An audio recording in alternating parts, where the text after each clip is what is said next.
सभी भक्तों को जय श्री राम। तो आइए एक बार फिर से जो संध्या का रामचरितमानस का पाठ है उसे आरंभ करते हैं। दोहा।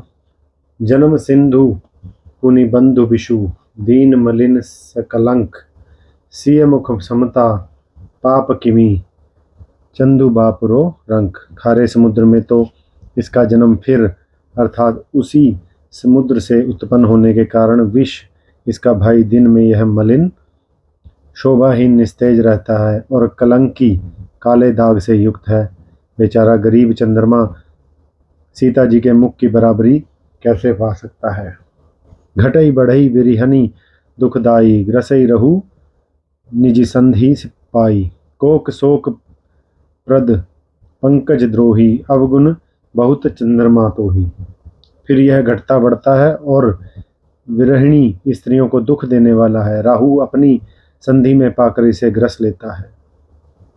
चकवे को चकवी के वियोग का शोक देने वाला और कमल का वैरी उसे मुरझा देने वाला है ये चंद्रमा। हे चंद्रमा, तुझमें बहुत से अवगुण हैं जो सीता जी में नहीं है।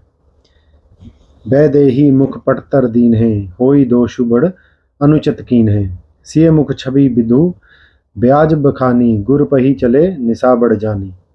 अतः जानकी जी के मुख की तुझे उपमा देने में बड़ा अनुचित कर्म करने का दोष लगेगा। इस प्रकार चंद्रमा के बहाने सीता जी के मुख की छवि का वर्णन करके बड़ी रात हो गई है जान, वे गुरु जी के पास चले। करी मुनि चरण सरोज प्रणामा, आय सुपाई किन्ह विश्रामा। विगत निशा रघुनायक जागे, बंधु विलोक कहन अस लागे। मुनि के चरण कमलों में प्रणाम करके आज्ञा पाकर उन्होंने विश्राम किया। रात बीत जाने पर श्री रघुनाथ जी जागे और भाई को देखकर ऐसा कहने लगे। उयऊ अरुण अवलोकहु ताता, पंकज कोक लोक सुखदाता। बोले लखुन जोरी जुग पानी, प्रभु प्रभाव सूचक मृदुबानी। हे तात, देखो कमल चक्रवाक और समस्त संसार को सुख देने वाला अरुणोदय हुआ है। लक्ष्मी जी दोनों हाथ जोड़कर प्रभु के प्रभाव को सूचित करने वाली कोमल वाणी बोले। दोहा। अरुणोदयम सकुचे कुमुद, उड़गन ज्योति मलीन, जिमी तुम्हार आगमन सुनी, भय नृपति बलहीन। अरुणोदय होने से कुमुदिनी सकुचा गई और तारागणों का प्रकाश फीका पड़ गया। जिस प्रकार आपका आना सुनकर सब राजा बलहीन हो गए हैं। नृप सब नखत करहीं उजियारी, टारी न सकहीं चाप तम भारी। कमल कोक मधुकर खग नाना, हर्ष सकल निशा अवसाना। सब राजा रूपी तारे उजाला मंद प्रकाश करते हैं, पर वे धनुष रूपी महान अंधकार को हटा नहीं सकते।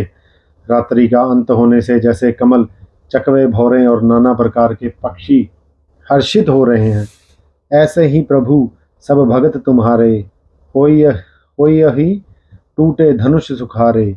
उयऊ भानु बिनु विश्राम तम नासा, दुरे नखत जग तेजु प्रकाशा। वैसे ही हे प्रभु, आपके सब भक्त धनुष टूटने पर सुखी होंगे। सूर्य उदय हुआ, बिना ही परिश्रम अंधकार नष्ट हो गया, तारे छिप गए, संसार में तेज का प्रकाश हो गया। रवि निज उदय ब्याज रघुराया, प्रभु प्रताप सब नृपह दिखाया। तब भुज बल महिमा उद्घाटी, प्रगति धनु विघटन परिपाटी। हे रघुनाथ जी, सूर्य ने अपने उदय के बहाने सब राजाओं को प्रभु अर्थात आपका प्रताप दिखलाया है। आपकी भुजाओं के बल की महिमा को उद्घाटित करने के लिए, खोलकर दिखाने के लिए ही धनुष तोड़ने की यह पद्धति प्रकट हुई है। बंधु बचन सुनी प्रभु मुस्काने, होई सुचि सहज पुनीत नहाने। नित्य क्रिया करी गुरु पही आए, चरण सरोज सुभग सिर नाए। भाई के वचन सुनकर प्रभु मुस्कुराए। फिर स्वभाव से ही पवित्र श्री रामचंद्र जी ने शौच से निवृत्त होकर स्नान किया और नित्य कर्म करके वे गुरु जी के पास आए। आकर उन्होंने गुरु जी के साथ सुंदर चरण कमलों में सिर नवाया। सतानंदु तब जनक बुलाए, कौशिक मुनि पह तुरत पठाए। जनक बिनय तिन्ह आई सुनाई, हर्ष बोली लिए दो भाई। तब जनक जी ने शतानंदन जी को बुलाया और उन्हें तुरंत ही विश्वामित्र मुनि के पास भेजा। उन्होंने आकर जनक जी की विनती सुनाई। विश्वामित्र जी ने हर्षित होकर दोनों भाइयों को बुलाया। दोहा। सतानंद पद बंदी प्रभु बैठे गुर पर ही जाई। चलहु तात मुनि कहे तब पठवा जनक बुलाई। शतानंद जी के चरणों की वंदना करके प्रभु श्री रामचंद्र जी गुरु जी के पास बैठे। तब मुनि ने कहा, हे तात, चलो, जनक जी ने बुला भेजा है। मास परायण 8वां विश्राम, 9वां परायण 2रा विश्राम। सिय स्वयंबरु देखई जाई, ईसु काही दो देई बढ़ाई। लखन कहा जस भाजनु सोई, नाथ कृपा तब जा पर हुई। चलकर सीता जी के स्वयंवर को देखना चाहिए, देखें ईश्वर किसको बढ़ाई देते हैं। लक्ष्मी जी ने कहा, हे नाथ, जिस पर आपकी कृपा होगी वही बढ़ाई का पात्र होगा। धनुष तोड़ने का श्रेय उसी को प्राप्त होगा। हर्ष मुनि सब सुनी बरबानी, दीन असीस सभी सुख मानी। पुनि मुनि वृद्ध समेत कृपाला, देखन चले धनुष मखसाला। इस श्रेष्ठ वाणी को सुनकर सब मुनि प्रसन्न हुए। सभी ने सुख मानकर आशीर्वाद दिया। फिर मुनियों के समूह सहित कृपालु श्री रामचंद्र जी धनुष यज्ञशाला देखने चले। रंग भूमि आए दो भाई, असी सुधी सब पुरबासिन पाई। चले सकल ग्रह काज बिसारी, बाल जुबान जरठ नर नारी। दोनों भाई रंग भूमि में आए हैं, ऐसी खबर जब सब नगरवासियों ने पाई, तब बालक जवान बूढ़े स्त्री पुरुष सभी घर और कामकाज को भुलाकर चल दिए। देखी जनक भीर भय भारी, सुचि सेवक सब लिए हंकारी। तुरत सकल लोगन पही जाहू, आसन उचित तेहु सब काहू।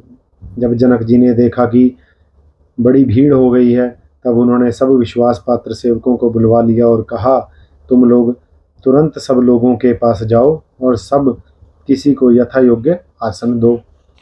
दोहा, कही मृदु वचन विनीत तिह, बैठारे नर नारी। उत्तम मध्यम नीच लघु, निज निज थल अनुहारी। उन सेवकों ने कोमल और नम्र वचन कहकर उत्तम, मध्यम, नीच और लघु सभी श्रेणी के स्त्री पुरुषों को अपने अपने योग्य स्थान पर बैठाया। राजकुंवर तेहि अवसर आए, मनहु मनोहरता तन छाए। गुण सागर नागर बरबीरा, सुंदर श्यामल गौर शरीरा। उसी समय राजकुमार राम और लक्ष्मण वहां आए। वे ऐसे सुंदर हैं मानो साक्षात मनोहरता ही उनके शरीरों पर छा रही हो। सुंदर सांवला और गोरा उनका शरीर है। वे गुणों के समुद्र, चतुर और उत्तम वीर हैं। राज समाज विराजत उरूरे, उड़गन महु जनु जुग विधु पूरे। जिनके रही भावना जैसी, प्रभु मूर्ति तीन्हा देखी तैसी। वे राजाओं के समाज में ऐसे सुशोभित हो रहे हैं मानो तारागणों के बीच दो पूर्ण चंद्रमा हों। जिनकी जैसी भावना थी, प्रभु की मूर्ति उन्हें वैसी ही दिखाई दी। देखई रूप महारन धीरा, मानहु वीर रसु धरे शरीरा। डरे कुटिल नृप प्रभु ही निहारी, मनहु भयानक मूर्ति भारी। महान रणधीर राजा लोग रामचंद्र जी के रूप को ऐसा देख रहे हैं मानो स्वयं वीर रस शरीर धारण किए हुए हो। कुटिल राजा प्रभु को देखकर डर गए, मानो बड़ी भयानक मूर्ति हो। रहे असुर छल छोनिप बेशा, तिन्ह प्रभु प्रगट काल सम देखा। पूर्वासिन देखे दो भाई, नरभूषण लोचन सुखदाई। छल से जो राक्षस वहां राजाओं के वेश में बैठे हैं, उन्होंने प्रभु को प्रत्यक्ष काल के समान देखा। नगरवासियों ने दोनों भाइयों को मनुष्य के भूषण रूप और नेत्रों को सुख देने वाला देखा। दोहा, नारी बिलो कहीं हर्षि हिया जी, निज निज रुचि अनुरूप। जनु सोहत सिंगार धरी, मूर्ति परम अनूप। स्त्रियां हृदय में हर्षित होकर अपनी अपनी रुचि के अनुसार उन्हें देख रही हैं, मानो श्रृंगार रस ही परम अनुपम मूर्ति धारण किए हुए सुशोभित हो रहा हो। विदुषण प्रभु विराटमय दीसा, बहुमुख कर पग लोचन सीसा। जनक जाति अवलोक सही, कैसे सजन सगे प्रिय लागे ही जैसे। विद्वानों को प्रभु विराट रूप में दिखाई दिए, जिनके बहुत से हाथ, मुंह, पैर, नेत्र और सिर हैं। जनक जी के सजातीय अर्थात कुटुंबी प्रभु को किस प्रिय रूप में देख रहे हैं, जैसे लगे सजन संबंधी प्रिय लगते हैं। सहित विदेह बिलोक हिरानी, शिशु समप्रीति न जात बखानी। जोगिनः परम तत्वमय भाषा, शांत शुद्ध सम सहज प्रकाशा। जनक समेत रानियां उन्हें अपने बच्चों के समान देख रही हैं। उनकी प्रीति का वर्णन नहीं किया जा सकता। योगियों को वे शांत, शुद्ध, सम और स्वतः प्रकाश परम तत्व के रूप में दिखे। हरि भगतन देखे दो भ्राता, इष्ट देव इव सब सुखदाता। राम ही चित्व भाई जही सिया, सो स्नेह सुख नहीं कथनिया। हरि भक्तों ने दोनों भाइयों को सब सुख देने वाले इष्ट देव के समान देखा। सीता जी जिस भाव से श्री रामचंद्र जी को देख रही हैं, वह स्नेह और सुख तो कहने में नहीं आता। उर अनुभवती ना कही सकसो, कवन प्रकार कहे कभी को। यही विधि रहा जही जस भाऊ, तही तस देखो कौशल राव। उस स्नेह और सुख का वे हृदय में अनुभव कर रही हैं, पर वे भी उसे कह नहीं सकती। फिर कोई कवि उसे किस प्रकार कह सकता है। इस प्रकार जैसा जिसका भाव था, उसने कौशलाधीश रामचंद्र जी को वैसे ही देखा। दोहा। राजत राज समाज महु, कौशल राज किशोर।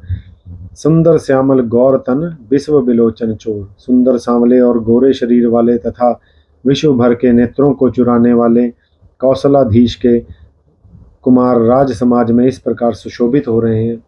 सहज मनोहर मूर्ति दो, कोटि काम उपमा लघु सो। शरद चंद निंदक मुखनी के, नीरज नयन भावते जी के। दोनों मूर्तियां स्वभाव से ही बिना किसी बनाव श्रृंगार के मन को हरने वाली हैं। करोड़ों कामदेवों की उपमा भी उनके लिए तुच्छ है।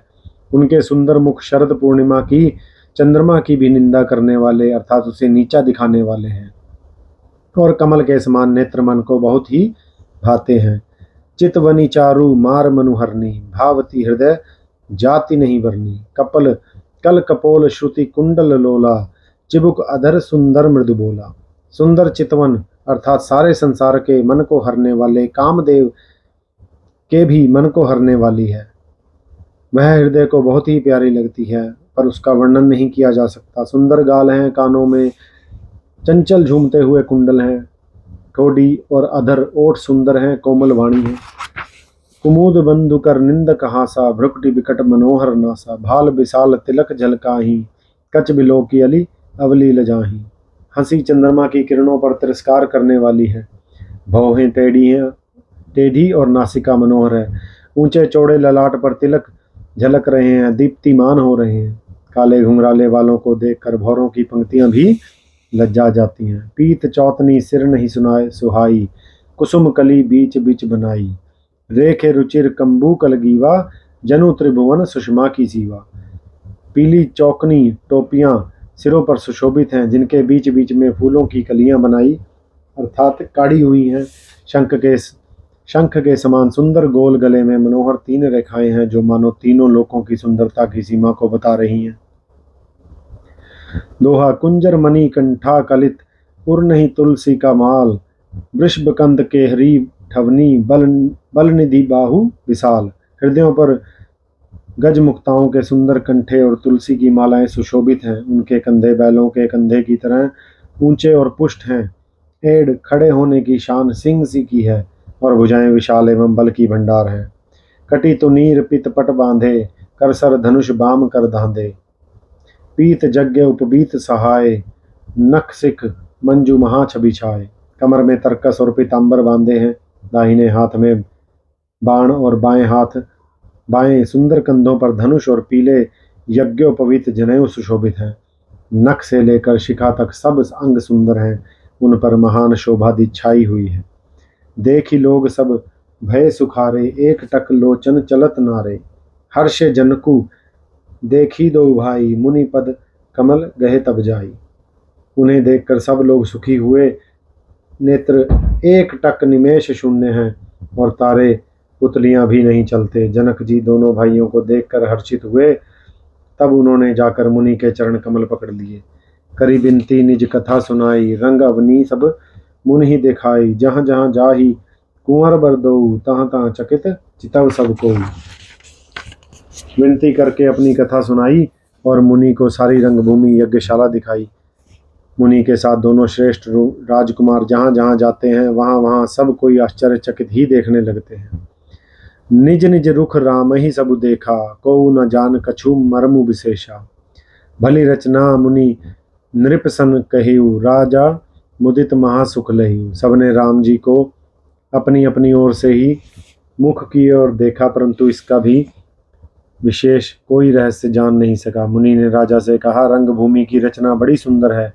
विश्वामित्र जैसे निष्प्रह विरक्त और ज्ञानी मुनि से रचना की प्रशंसा सुनकर राजा प्रसन्न हुए और उन्हें बड़ा सुख मिला।